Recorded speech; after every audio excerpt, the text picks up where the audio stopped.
Less than 24 hours, Georgians will be under a shelter-in-place order. McDonald, though, said he did not know the man was handcuffed and was trying to use his foot to pin him to the ground so he could be handcuffed. If your friends, neighbors, or local organizations are not complying, report them to us.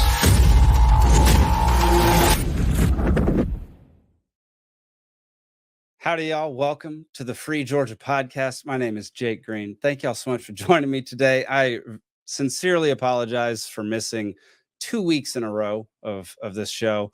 I was very busy, which is one excuse. I also just had a small crisis of confidence. This is not my forte. This is not something I ever set out to do. And every now and then I'll have a lot of self-doubt and not be at all motivated to get back on camera. So it was one of those times, especially when we're talking about serious topics that affect people's lives deeply. So yeah. Thank y'all for being patient, bearing with me, coming back, tuning in for some more. If you want to learn more about the Libertarian Party of Georgia, go to lpgeorgia.com. There are so many resources on here. You can take the world's smallest political quiz, which if you're not a libertarian or don't know what you are or think you're a Republican or conservative, progressive, whatever, go take this quiz because it will enlighten you. It enlightened me when I took it. You can get involved in a whole bunch of different ways. It tells you what our platform is, headlines, all sorts of stuff. So go to our website, lpgeorgia.com, to learn more about the Libertarian Party of Georgia. We've been focusing a lot recently on cannabis and hemp. And today is going to be one of those episodes again. So without further ado, let's do it. All right, Benjamin and Jennifer Garland, welcome to the Free Georgia Podcast. Thanks for being here. Thanks for having us. Thanks, sir. Nice to meet you. Absolutely. So one of the big things that we fight for as Libertarian Party of Georgia is individual freedom. And one of those big issues here in Georgia is hemp, weed, cannabis, whatever you want to call it. So why don't y'all give us a little bit of background as to who you are and what you do in the field of hemp. You go first. Well, we're a married couple. We're both registered nurses. I have a background in the emergency department and been in the ICU. We had farmed organic vegetables for a long time, and when hemp was legalized in Georgia in 2020, we switched over and started farming hemp biodynamically, and we're kind of seed to shelf. So we do everything from planting to harvesting to processing and manufacturing. We do a lot of education classes with both the community and clinicians. We're trying really hard to kind of bridge the gap between plant medicine and the healthcare system. We saw some things we didn't like in the healthcare system, and we wanted to try to let people have some more natural choices for their wellness. Interesting. Can you explain what biodynamically means? So biodynamic is a little bit beyond organic, where organic just needs to be like OMRI approved pesticides or herbicides. Those things can still be applied to the plant, but hemp, cannabis is a phytoremediative plant, meaning it soaks up absolutely everything out of the ground, more so than would be like a tomato or pepper or soybean or anything. They actually used cannabis after Chernobyl to clean up radioactivity in the ground. They use it to clean up the red tide in Florida. It absolutely soaks up everything. So it's vitally important for somebody, especially who's immunocompromised, anybody really, but to be able to have really safe sources for plant material. And so we found that by switching to biodynamic, the focus is on soil health instead of just using like OMRI approved pesticides and things. So we really try not to put any kind of chemicals on. We use like really beneficial bacteria and microbes and fungi, and we have natural in our soil. And then we use natural predators instead of pesticides like green lacewings and ladybugs and parasitic wasps. And we use like blueberry bassiana for fungus, a beneficial fungus to help control other things in the soil. So our farm is like one big ecosystem that helps take care of each other. Interesting. And so you started off organic and then you went to biodynamic. So how was that transition? Like what's the difference work-wise for y'all? No, really not much. We were practically doing it ahead of time. Didn't really realize it. We cut out maybe one thing we were using that didn't really meet the biodynamic, but everything we use is really all natural. It's really cool because once you get it going, like I said, it really does take care of itself. So, you know, we just walking around the farm this year, we're seeing like lace wings everywhere, and you know, things that we used to have to purchase the bugs to come in. Now that they have their own food sources here, they're staying. Praying mantis is everywhere. Yeah, and so it's really kind of, like I said, it's an ecosystem that supports itself. So it's really nice, and we have soil tests from the beginning when we started this up until now, and it's pretty amazing because hemp is such a, you know, a nutrient loving plant. It really, like I said, soaks everything out of the soil. Even with that, our soil tests post harvest are actually better than they are pre-harvest, which is pretty phenomenal. It was never that way with organic farming. So that is just like data for us that shows how much biodynamic has really changed our whole farm. Wow, that's incredible. Yeah, it's super cool. I've mentioned this on this podcast and others many, many times, but one of my favorite shows is Clarkson's Farm. Have you watched that? Okay. It's a documentary series on Amazon. And it's about him. He's this brand new farmer, and he's just started farming out of the blue at like 70 years old. Oh, man. Massive, like thousands of acres of farmland. And it's very entertaining because he's a person. I'm sure. That's awesome.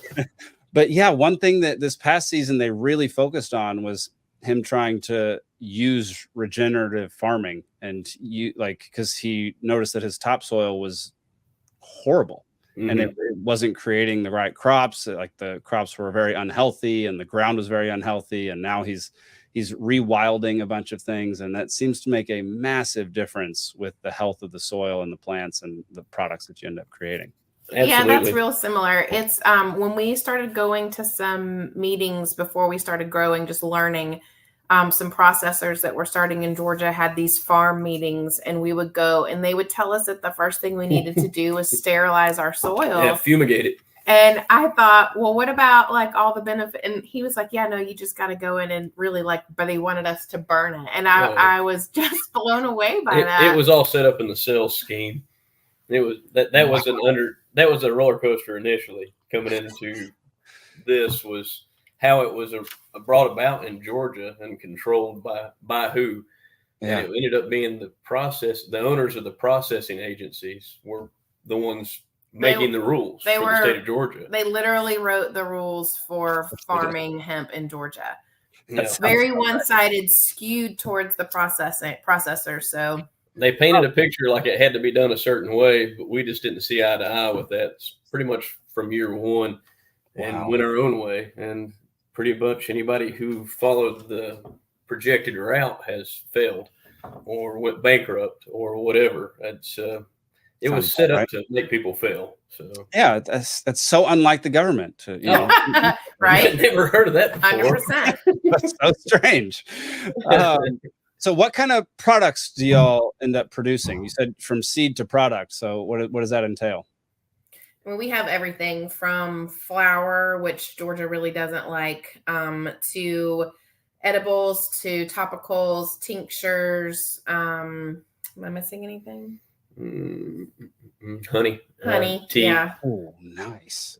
Oh yeah, tea and honey. Yeah. Awesome. And the sale of flour, you can't sell flour in the state of Georgia, which is like very odd and writing of the rule. Why would even though we're licensed Georgia hemp farmers, compliant Georgia hemp farmers. So if we sell any flour, we have to sell it out of state. What? Which we do. Oh yeah, absolutely. And there's no you've never gotten an explanation as to why that's the case, because that's nor any follow up or anybody acting like they're even looking into it. So I'm sure it's happening well within the state, all over the place, but there's no regulation on it. There's stated regulation, however, there's no control because nobody wants the control. What the heck? Okay, so you can sell all these other products that people are ingesting, Yeah, but you can't sell one of the most basic things in humanity. they can be grown clean. The unadulterated plant. Yeah. Wow. Yeah. However, that you can synthetically clone something, a molecule off of cannabis in a lab and grow it off of yeast and turn that product into something that you can sell at the gas station. And that's safe. Oh, that sounds great. Yeah. You can walk into a CBD store and buy flower, but technically we're not supposed to sell our flower to them. So oftentimes we sell out of state to a buyer who then turns around and, because they own a interstate business, can turn around and sell it right back into the state. Wow. And there's no questions asked about that. So it's just artificially keep like making new jobs in industries that they're going to end up failing or costing way too much. Wow. Yeah, they're going to try to regulate this, strangle it to death, for what I can see. And that they've been doing that from the get go. Yeah. Everybody. I don't know how many licensed farmers initially applied in 2020 and are still farming. I would say it's very few. Wow. Most likely. And I think there's the regulations are so strict. Well, it just the idea was sold to the farmers at that point in time that, they had a rough year. Cotton had been washed that year. There was a drought, and then there was a lot of flooding. Mm-hmm. All those, southern Georgia farmers were having a really hard time. And so they were kind of promised gold with hemp. And then everybody got into it, and people were planting like thousands of acres, and no processors would sign a contract with farmers telling them that they could buy a certain amount. Mm-hmm. You go ahead and plant 10,000 acres, we'll buy 10,000 acres there, or we'll buy 10,000 pounds or whatever. Mm-hmm. There were only two processors, but neither one of them would sign a contract with farmers saying that they guaranteed to buy a certain amount. In fact, we had kind of a, what we thought an understood agreement. Again, nobody would sign, but that we had a processor who would use our stuff. And literally 1 month before harvest, we were told that they had all the flour they need. They didn't need ours. So we pivoted a whole bunch. Yeah. Well, flour for like biomass. They were going to make, use that to process into other products. So we actually switched to flour that year, smokable flour, and that saved us. I was on a long drive back from Asheville, North Carolina, and listening to the radio, and there was a guy that was talking about different market cut downs of hemp and just specific facets within that industry. And smokable flour was the only thing that was on the rise. So I said, that's what we go for. And we ran with that. And then we focused in on having high quality floricultural products that are, ours. And we focus on specific varieties. Like we've got how many now? 5 that we're going to grow this year, 6. And that's kind of like our product mainstay, because those varieties have specifically the terpene profile we're looking for that is going to help with sleep. Or this one over here has a terpene profile that's going to help with energy and focus. Or this one here specifically is really good for inflammation and one of decreasing anxiety, things like that. So we've really focused in on specific types, and then we do our own processing, so it never gets mixed with anybody else's biomass. It's a clean product that's stable of our own per variety. So it from start to finish, each variety is handled individually all the way through.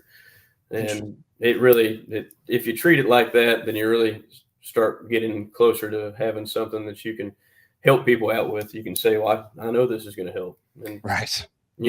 It's been real interesting.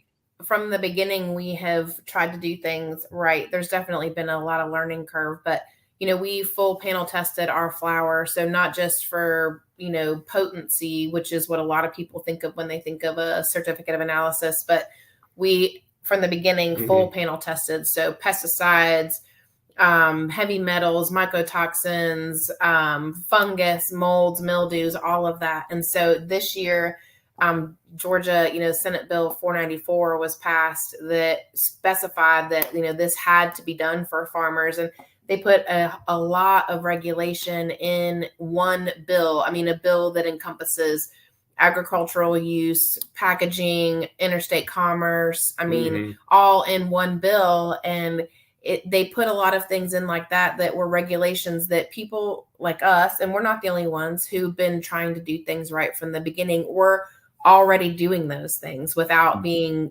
told that we needed to do that. We did it because it was the right thing to do. Like having child safe packaging. I mean, why not? You're dealing with something that's going to help somebody with sleep or pain. A child doesn't need to get into that. And it doesn't need to look like a gummy bear or Right. a candy or have packaging that looks like a Skittles pack. All these are extremely bad ideas. I don't know how that even happened. I mean, how did that cross somebody's desk and you're like, oh, that's a good idea? Yeah, great question. Great question. I don't know. I don't understand half the stuff the government does most of the time. So, Neither do I. Yeah. You mentioned something about the fact there are only 2 processors here in the state of Georgia, and that's something that's come up before on this podcast. And one of those processors, from what I understand, is somebody who's in charge of the regulation of hemp. It's his company. What's that company name? I forget the company name. Okay. I got to go back to one of the other podcasts to look it up. I should have brought the notes So, with me. But when we started the company we were talking to, they like literally wrote the hemp farming laws. They were a part of that, and they no longer exist, by the way. Oh, interesting. Okay. Yeah, that's interesting. And there was another one. There was about, when we were getting started, I think there was 3. Mhm. One in Macon or Valdosta, I can't remember, mid Georgia, mid South, if you will, and then one in Watkinsville, Georgia, and one in, how do they say it? I thought it was just those 2. No, the Pretoria. That's Macon. That was Macon. Oh, okay, I thought that was something else. Anyway, and they had the meetings and pretty much hosted dinners and brought farmers in and told them exactly, best of their abilities. This was the plan, and it ended up being they were the same people who owned the businesses that was going to be buying the flower. Well, you had the initial deal was, which really wasn't wrote anywhere, that you had to buy the clones from them. That it had to be clones, and we had problems. We don't like clones. Clones aren't seeds. Seeds are what comes from God. You know what I mean? Truthfully, I don't like the idea of a clone. A clone doesn't have a taproot, so it doesn't anchor itself well. You get bad storms, and they'll just topple over. So you gonna go eat artificial meat? Like yeah. Going in a lab? Like no, Right. that's not meat. Negative. So there's been, well, first of all, what happened in 2020 to how did that law come about that allowed hemp production in the state of Georgia? That was the Farm Bill passed in 2018, and then Georgia, they talked and talked and talked. They were working on getting a hemp law. They didn't even it was written and delayed, and then the 2020 Farm Bill in Georgia didn't even come into effect until April. I think we were scrambling just to try to get our license in on time to start growing. They really waited until kind of last minute, so it had been in the works, but nothing was ever been finalized until 2020. Gotcha. Well, now that, the past week and a half, and I guess a couple months ago as well, Kamala Harris and Joe Biden both have tweeted out about reclassifying weed as not a Schedule 1 or whatever it was.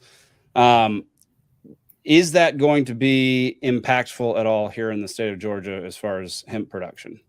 I think it's going to impact everybody.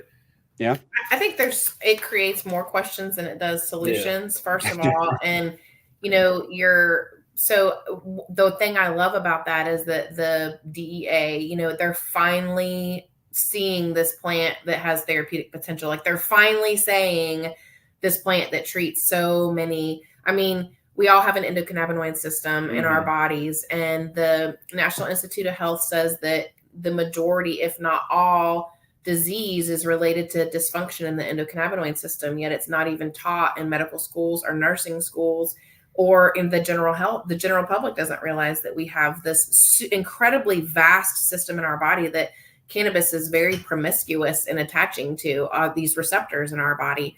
And so, I love that this bill, or that rescheduling, it finally acknowledges the therapeutic potential of this plant. So for research purposes, I think it's going to be great. But to put cannabis in the hands of pharmaceutical companies, which is what that does. So, I think there's a lot of questions, but the speculation is that it'll have to be physician.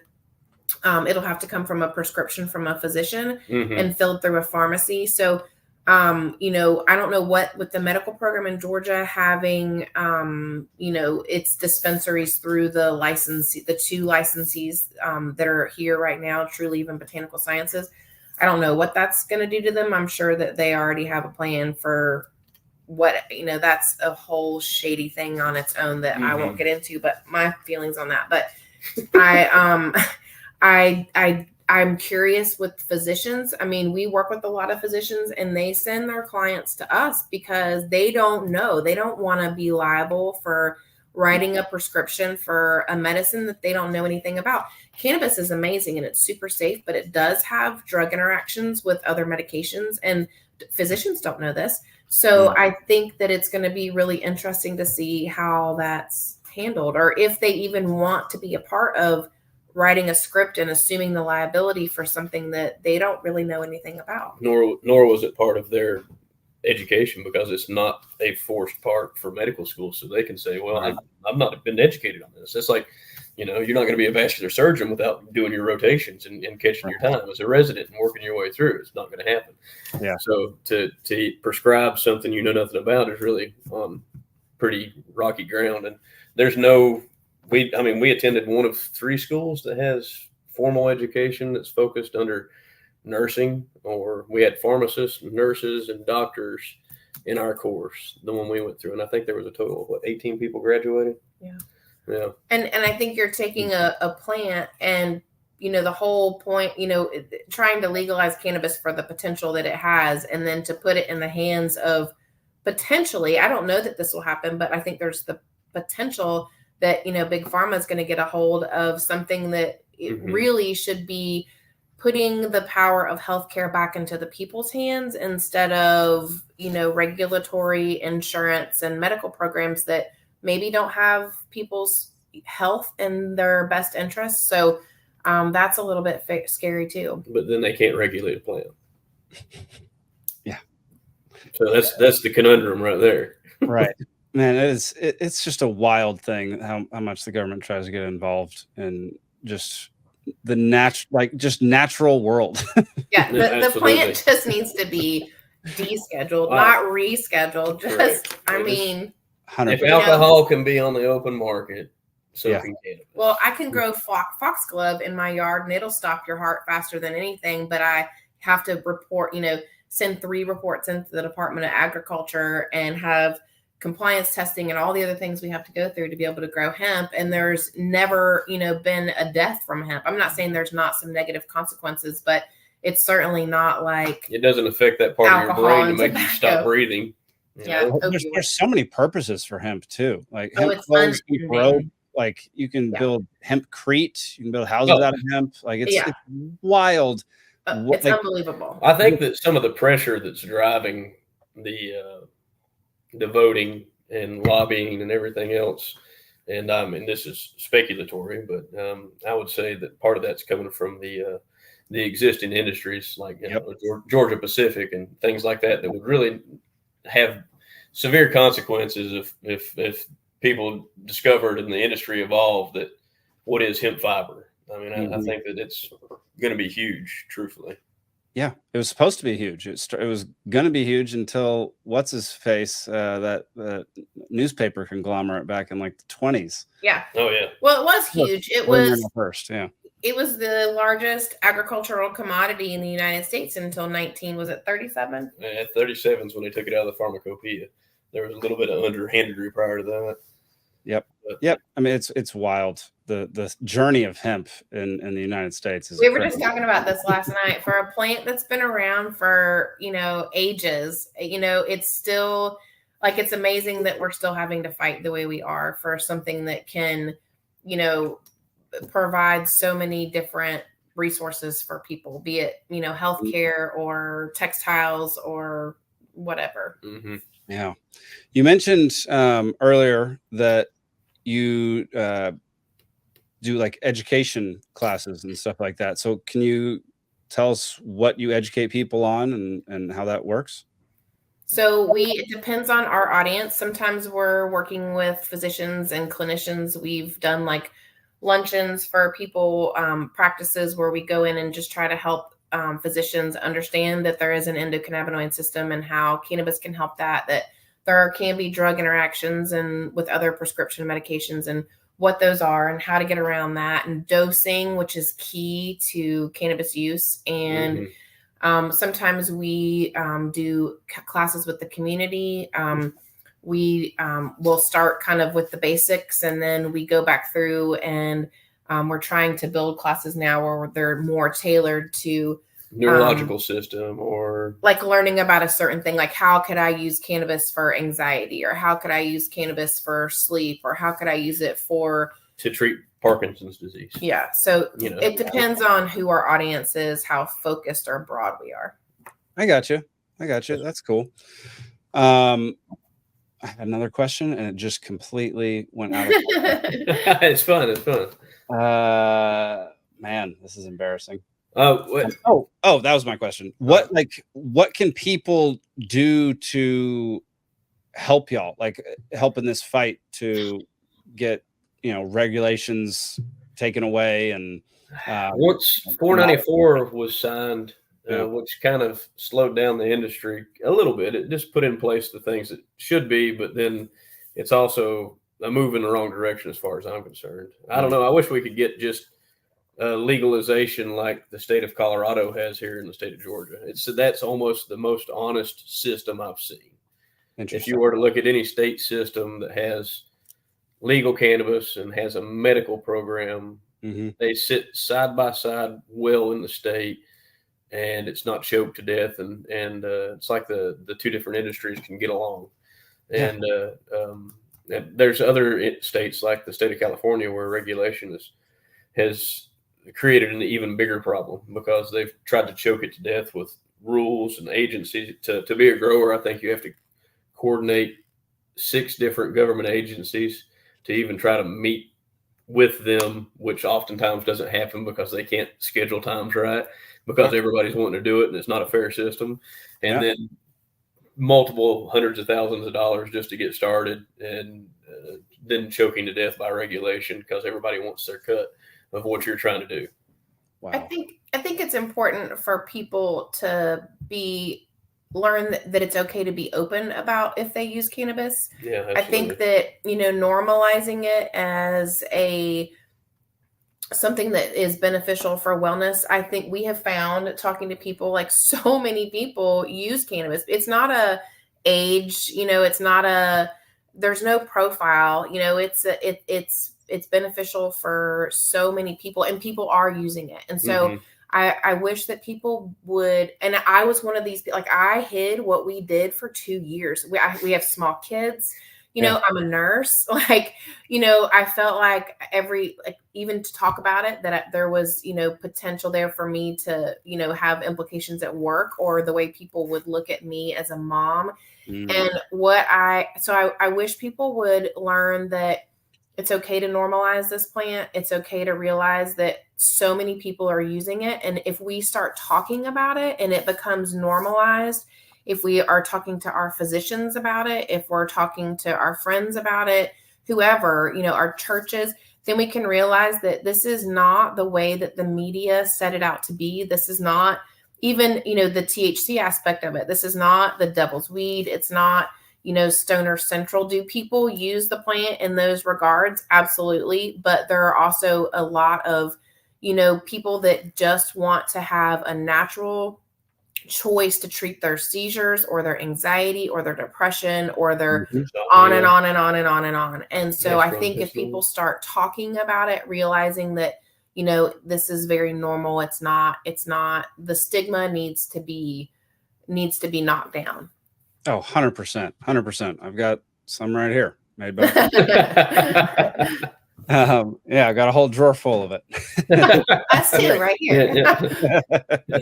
I completely agree. It's there's definitely certain groups of people that will judge you immediately upon saying you use any type of hemp, cannabis, CBD, whatever it is. But the more people that come out and say, yeah, I use it too, it's going to help, remove that stigma from the use of it, because it provides incredible benefits to your everyday life. And it's absolutely something that needs to be fixed, and that just takes time. I think you can look it up on NCBI or research database that there may even actually be more cannabis users in the United States now than there are tobacco users. Oh, I would bet that. Yeah. I know it's a solid for sure. I about guarantee it. I put money on it.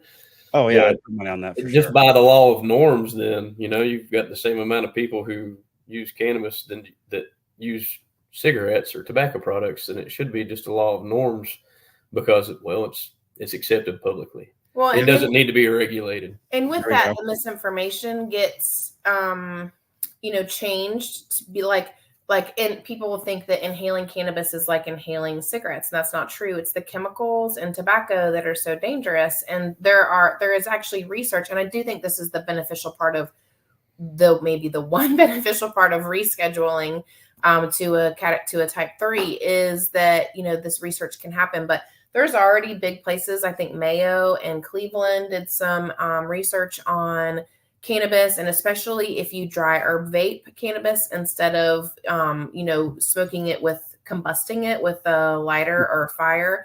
It's the chemicals and the butane, right? Benzene I always do that you inhale. Benzene rings are the carcinogens off of that. So if you just dry or vape it and get it to the appropriate temperature, which causes the volatile compounds, the desired goal, to evaporate, and you inhale them, then you skip that. So it's really quite safe. And you also bypass first pass metabolism that way. So it cuts down on drug interactions in your body. There's some research showing that there are certain inhaled cannabinoids that can actually seriously fight some things like COVID and respiratory infections, because it goes straight into your lungs, and it's a very antibacterial, anti-inflammatory properties that can really help with those things. And so just by learning that, getting that education out there and talking about it, people can learn that the misinformation of, inhaling cannabis, that's not necessarily a bad thing. And there are better, safer ways to do it. Interesting. Man, y'all are awesome. So where can people find your products, online, in person? Where? So our website is www.claredelunefarm.com. And then we are in a few stores in Georgia.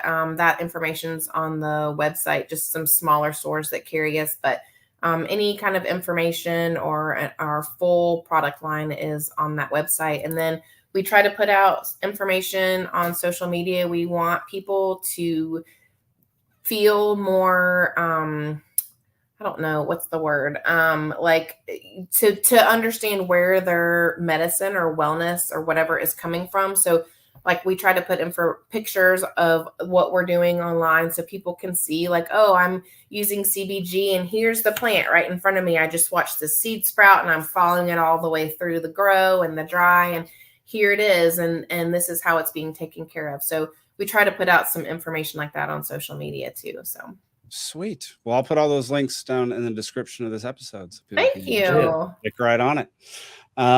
Well, yeah, y'all, thank y'all so much for coming on. Really appreciate it. We're, LP Georgia's fighting hard to remove some of these laws and get people in positions of power that have the ability to do so. So please let us know how we can help. And thank you for everything you're doing. We support you. I think I talked to, I forgot her name, the lady with the Libertarian Party, Elizabeth Melton. Yeah. Elizabeth Melton. I texted her the other day, and she said that they were going to have the festival again September the 25th and 26th this year. Is that right? Heck yeah. Great Create. All right. Where's that going to be at? I forget. I've not been in the loop as of yet. Okay. They're going to loop me in a month or two. So, yeah. Well, if you can have us back, we'll have a series with you if you want to talk about more stuff cannabis. That sounds great. That sounds awesome. Maybe we can meet up at the Great Create and we can do something in person. That'd be awesome. Yeah. Sweet. All right. Well, we're going to wrap up there. Everybody out there, thank y'all so much for tuning in. Go to lpgeorgia.com to learn more about the Libertarian Party of Georgia and what we're doing to spread freedom around the state. That'll be it for this week, y'all. Come back next week for more Free Georgia podcast. We'll see you then.